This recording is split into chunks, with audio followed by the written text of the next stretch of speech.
My name is Amy Beith Johnson. I'm a herbalist, a lymphy, and a self-care coach.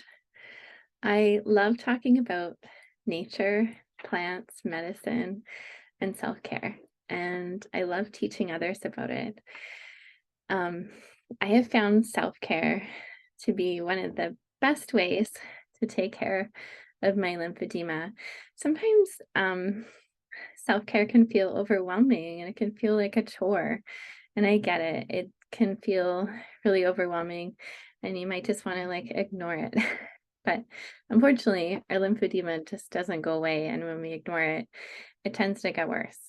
One of the most healing things I have found for myself is to really remember that I'm a whole person.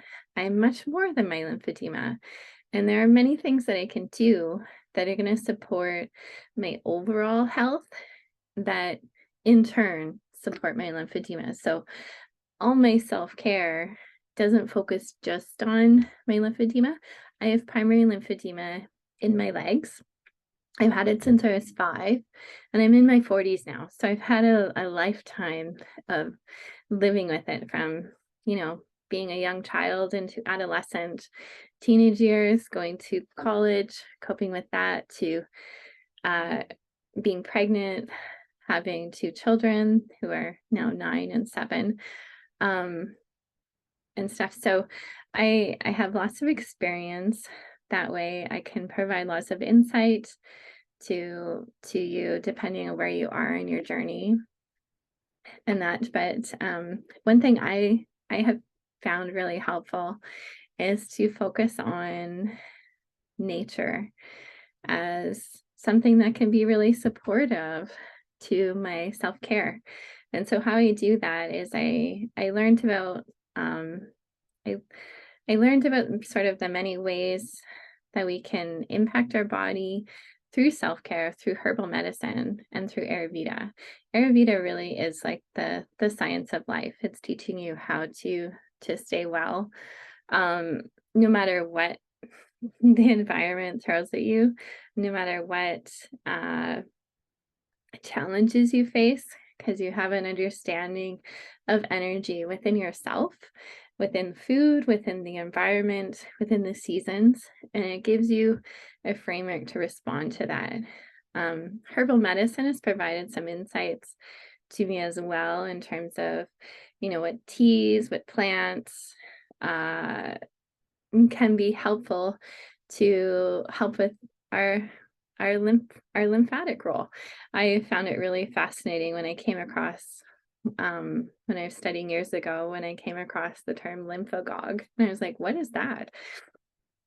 But it was just a way of classifying herbs based on what actions they can have in the body, similar to how we kind of compartmentalize our organs or things like that. Like we have circulatory system, like our skeletal system, our digestive system. So it's a way of kind of categorizing herbs into different areas, depending on what kind of actions they have on the body. Like bitters, for example, are sometimes classed as alternatives or alteros because they help alter the state of the body in some way.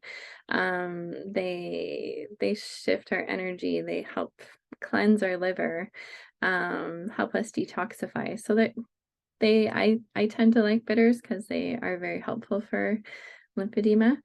But so are many other herbs. And remember, you're a whole person, so you might find that you struggle with anxiety or ADHD or just overthinking, and so you might really like the nervines and the calming herbs like lavender and chamomile and tulsi and lemon balm and things like that that can be very calming to the mind. Um, and what's interesting is many of those herbs are calming to the digestion, so that mind gut connection is really interesting to explore too.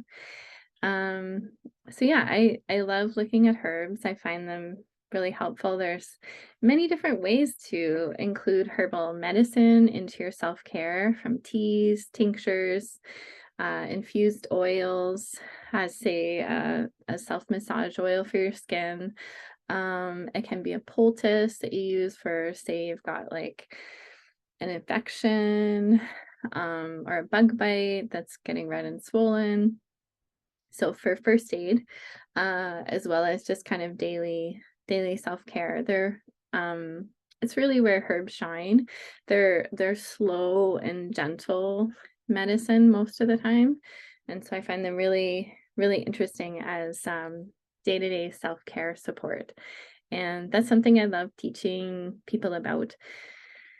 The areas that I like to focus on, for how can traditional medicine and how can herbal medicine help support us with lymphedema? And there's many different ways that they can. Um, the four areas that I feel where that can really shine and really make a difference is looking at our immunity, looking at our skin, because herbal medicine is really great for that, for making different balms and body butters and things like that. Um, Digestion support and detoxification support. So helping things flow, making sure your body's removing waste in a timely fashion and things like that.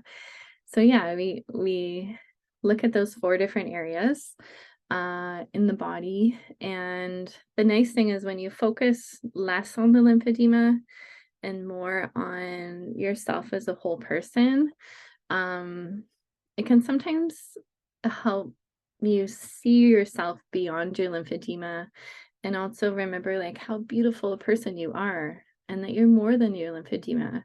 And by taking care of your whole self, helps take care of your lymphedema too. And the those are just things that I focus on, but as somebody with lymphedema, I put just as much emphasis on things like compression. I think is really important, and I wear that every day, every night. Really important. I make sure that I exercise every day. I go out for a walk or something, or do some yoga, things like that, just to stimulate that flow.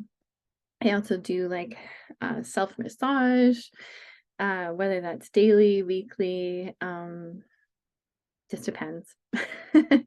uh, and things like that. So there's many ways that you can support your body through self-care. And one of the things about that is really neat is you have so much power over yourself and over your health. You have so much that you can do to impact your health in a positive way.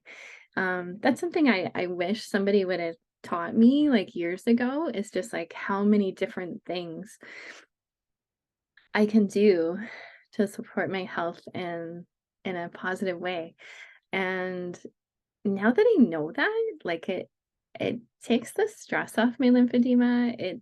It's allowed me to be more proactive instead of reactive, because I have a better sense of my body, have a better sense of my energy, have a better sense of how my body responds to different situations, food, energy, temperatures, seasons, things like that. And that stuff I help people explore is really learning to tap into your intuition so that you can get to that place of being proactive too. Because what helps me isn't necessarily going to be the exact same thing that helps you. And so that's really nice to work together through like a framework of Ayurveda, for example. Because in Ayurveda, what we do is we'll do like a dosha questionnaire, and we'll look at, where your energy aligns in those doshas. And so there's Vata, which is like air and ether. There's Pitta, which is fire and water, and then there's Kapha, which is earth and water. And so there's those five elements, and each of us have those five elements within us, all to a different extent. So you're not going to have just one. You're not going to be just air and ether. You're going to have all those five elements, but in a different ratio than I will. And what's neat about that is you kind of get a sense of who you are. It's more than just your physical makeup to come up with your dosha. It's also about your emotions, like how you respond to different situations, how you react to stress, what kind of sleep you like, how you react to foods, even things like pooping. No, pooping is really important. It's one of our ways we detox and move our waste out. So, yeah, once we understand your dosha, then we can look at your current imbalances or challenges. We'll look at, what you're facing right now. We also look at your health goals, like where you'd like to go, where you'd like to be. And a lot of that comes around mindset work too. We really look at that, and that's really important. Because you can have like the best of intentions and learn all this different information about like how you could improve your self-care, but if you're not in like the right mindset to make those new habits and release some of the toxic habits or your blocks or things that are limiting you, then you're still going to be stuck where you are. And I don't want you to feel that. I want to help you shift to where you want to be and where you want to get to. And I'm happy to support you doing that. So,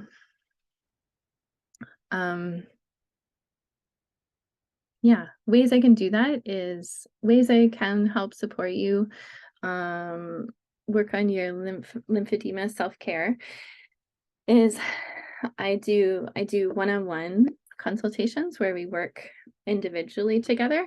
And I really love doing that because I really get to know you. I get to help you through your challenges, help you achieve your goals and stuff. And I find that so empowering to work with people, and I can share like all my tidbits with you of all the different things that I learned about all kinds of different compression tools or recipes or nutrients or things like that, and customize things so that, if there's certain foods that you have to avoid or something, then we'll work with that and create like a plan around that.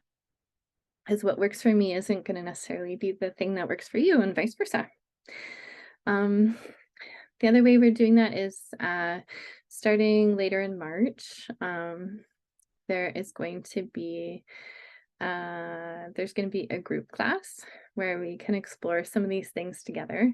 So yeah, the 4 areas that I focus on and exploring through the Ayurvedic framework is we look at skin, we look at digestion, we look at immunity, and we look at detoxing and mindset. So it's gonna be not those 4, sorry, 5.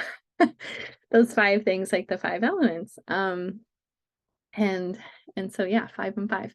We're going to look at it from like an elemental framework, and we're going to look at those 5 areas to see like how can we shift from feeling like self-care is a chore to self-care is empowering, is where I want to get you to. And it's taken me a long time and through lots of trial and error, but I'm at a really good self-care place, and I've been in a really great self-care place for a long time now. And so I have lots of insights to share with you and can save you lots of time in terms of figuring that stuff out. Say, I once used to be in a really awful place.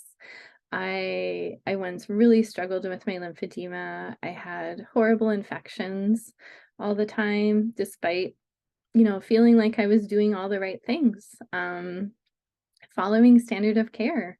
And I kept getting infections in my legs. And each time I got them, it was more severe than the last time. And it was so disheartening because it would take away any progress that I'd made, like in those recent months or in that year, and just poof, be gone, because my leg would be huge and it'd be so swollen. And after the infection was gone, my leg was really fibrotic, and it did not want to break down and soften up again, no matter what I did.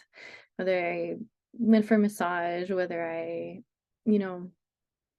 added bumpy foam or things like that, it just did not get any better. And I had to really shift my mindset as to and spend a lot of time figuring that out, and really think like, okay, like there's got to be more. There's got to be more out there than this. What are some other ways that, we can support the lymphatic system? And I found that through a variety of ways. I found that through traditional herbal medicine and Ayurveda. One of the things I found so fascinating when I first found Ayurveda was that they consider the lymphatic system to be the most important system in the body. And the reason is because we're primarily made of water. And so our water system determines the water in our body determines the health of all the other tissues in our body, according to them. And I found that so refreshing and so fascinating because in our Western mindset, it is completely ignored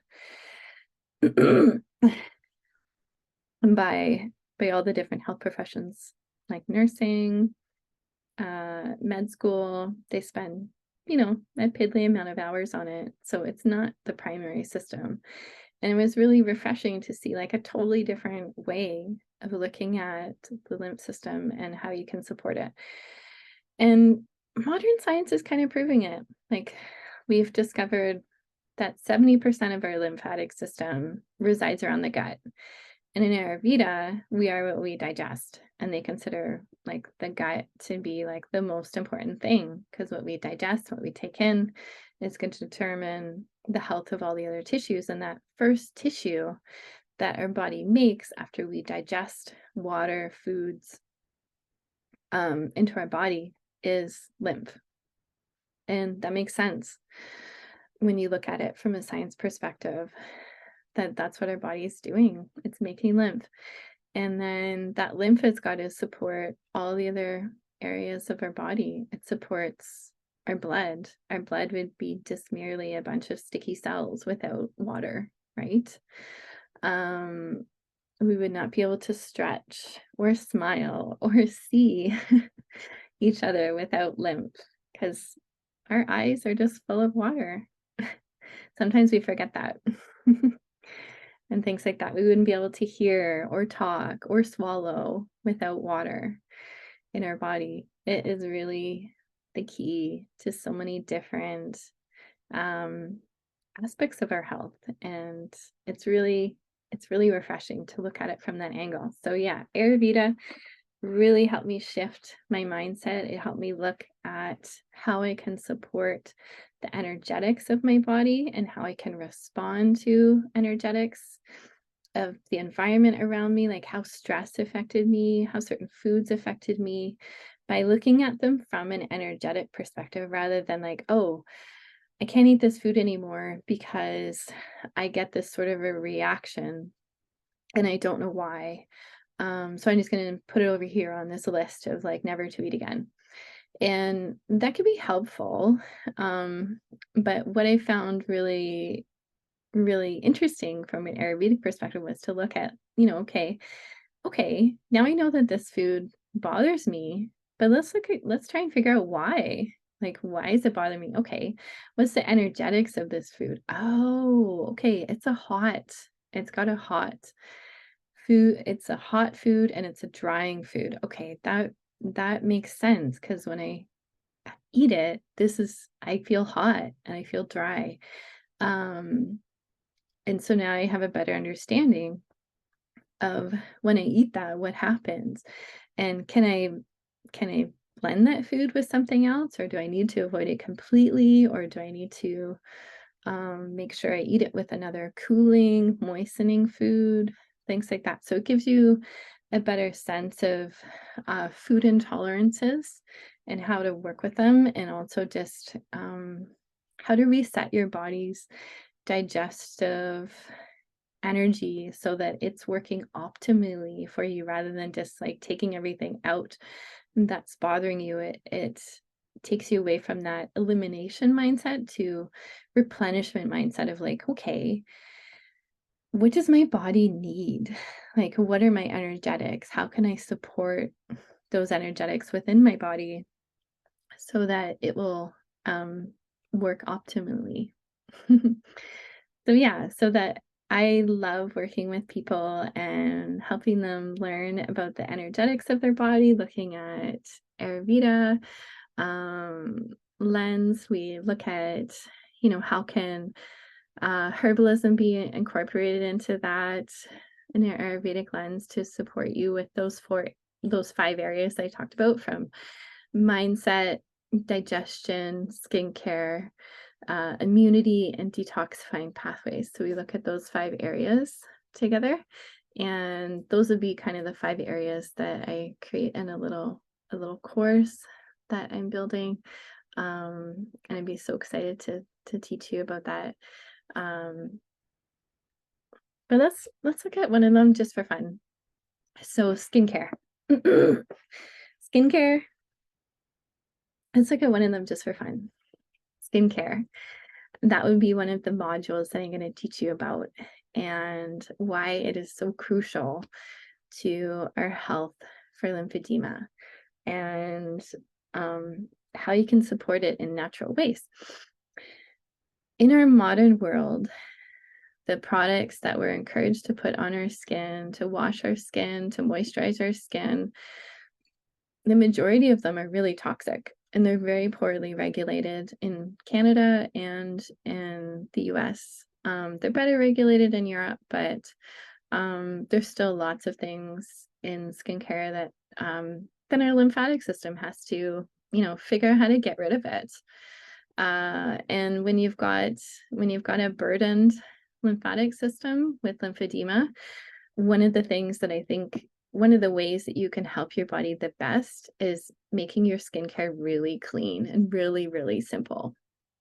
And how you do that is, I'm going to show you how you do that, but part of it is kind of like an elimination process of removing the things that are causing irritation, removing habits that are causing irritation too, and replacing them with simpler habits and simpler products with simpler ingredients. Less is more.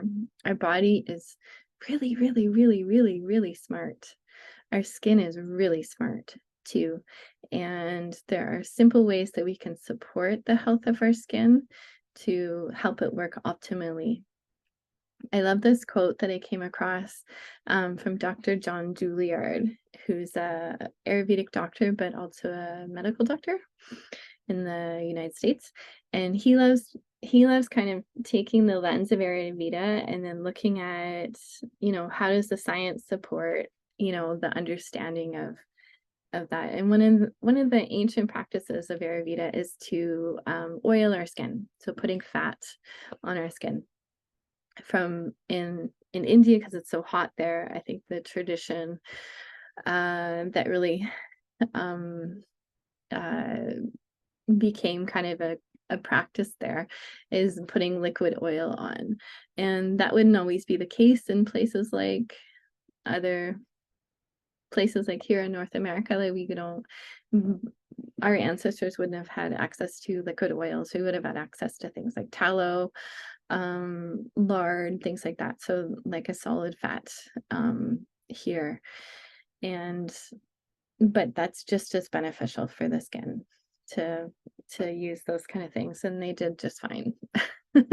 So yeah, the practice of Ayurveda can be translated to other climates and other seasons and other environments and things like that. You just kind of need to look at it from a bioregional perspective, and that's something I really enjoy doing.